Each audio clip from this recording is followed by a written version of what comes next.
బొగ్గు ఉత్పత్తితో పాటు థర్మల్ సోలార్ హైడల్ విద్యుత్ తయారీలో దూసుకెళ్తున్న సింగరేణి సంస్థ తాజాగా తన వ్యాపారాన్ని వినూత్న రీతిలో విస్తరించేందుకు శ్రీకారం చుడుతోంది. తక్కువ ఖర్చుతో చిన్న పరిశ్రమలకు విక్రయించేలా కార్యాచరణ రూపొందిస్తోంది.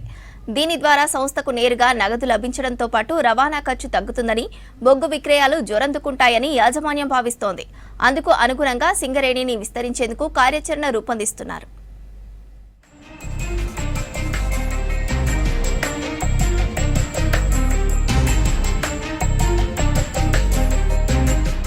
తెలంగాణ సింగరేణి సంస్థ వినియోగదారుల సేవలపై ప్రత్యేక దృష్టి పెట్టింది.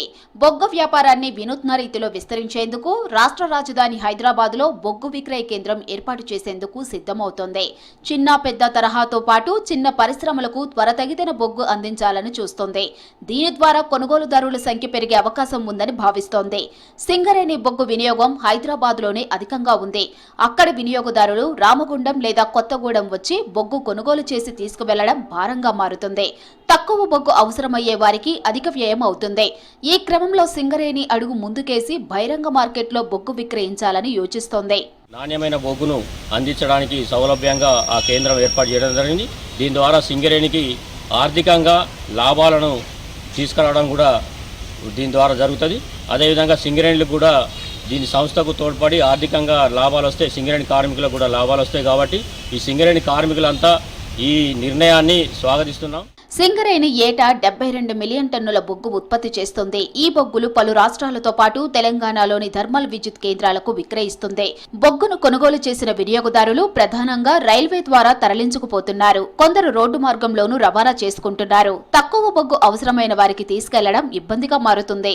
ఇలాంటి వారి కోసమే హైదరాబాద్లో బొగ్గు విక్రయ కేంద్రాన్ని ఏర్పాటు చేయాలని సింగరేణి సంస్థ యోచిస్తోంది. చిన్న పరిశ్రమలకు ఇవ్వడం కూడా శుభ పరిణామం.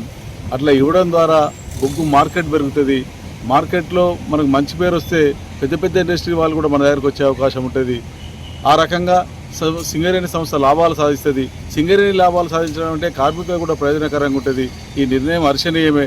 అయితే దీంట్లో ఎలాంటి కంపెనీకి నష్టం కలిగేటువంటి పనులు కాకుండా లేదా ఫిల్పరేజీ లేకుండా నాణ్యత తగ్గకుండా ఈ పెట్టడం ద్వారా సంస్థ మరిన్ని ఎక్కువ మొత్తంలో లాభాలు సాధించే అవకాశం ఉంటుంది. సింగరేణిలో నాణ్యమైన బొగ్గును వినియోగదారులకు అందించాలని యాజమాన్యం నిర్ణయించింది. ఈ మేరకు G14, 15 గ్రేడ్ల రవాణాను పూర్తిగా నిలిపివేయాలని ఆదేశాలు జారీ అయ్యాయి. ఈ 2 గ్రేడ్లకు బదులుగా G13 గ్రేడ్ బొగ్గులు సరఫరా చేయాలని నిర్ణయించింది. భూపాలపల్లి ఏరియాలోని భూగర్భ గనుల్లో శాండ్ స్టోయింగ్ కోసం గోదావరి నది నుంచి ఇసుక సేకరణకు వెంటనే క్వారీ ఏర్పాటుకు అనుమతులు సాధించాలని సూచించింది. కోళ్ళు వాళ్ళు తీసుకోవడం కష్టమవుతుందన్న ఉద్దేశంతో ఒక కొత్త పథకాన్ని ప్రవేశపెట్టనున్నారు. అదేంటంటే చిన్న పరిశ్రమలకు కూడా బొగ్గు సప్లైని హైదరాబాద్ సమీప ప్రాంతాల్లో అందుబాటులో ఉంచే రకంగా ఏర్పాట్లు చేస్తున్నామని ఈ మధ్యన ప్రకటించడం జరిగింది. దీనికి కారణం ఏంటి అంటే హైదరాబాద్ చుట్టుపక్కలనే మాత్రమే చిన్న పరిశ్రమలు ఎక్కువగా ఉన్నాయి. వారు వినియోగిస్తున్నారు. వారు బొగ్గును మైన్స్ నుంచి తీసుకుపోవాలంటే రైలు ద్వారా తీసుకుపోతేనేమో తక్కువ అవుతుంది. లారీల ద్వారా వారికి భారం పడుతున్నదన్న ఉద్దేశంతో రోడ్డు మార్గం ద్వారా బొగ్గు రవాణా చేస్తే టన్నుకు 1600 రూపాయలు ఖర్చు అవుతుంది. అదే రైల్వే ద్వారా హైదరాబాద్ కోల్ డంప్యార్డ్కి తరలిస్తే టన్నుకు కేవలం 500 రూపాయలు ఖర్చు అవుతుందని అధికారులు అంచనా వేస్తున్నారు. ఈ క్రమంలో కస్టమర్లకు బొగ్గు తక్కువ ధరకే విక్రయించవచ్చని సింగరేణి ఉన్నతాధికారులు భావిస్తున్నారు. వినియోగదారులకు తక్కువ ఖర్చుకు బొగ్గు అందిస్తే బొగ్గు డిమాండ్ పెరగడంతో పాటు సింగరేణి సంస్థకు ఆదాయం వస్తుందని ఆశాభావం వ్యక్తం చేశారు సింగరేణి అధికారులు.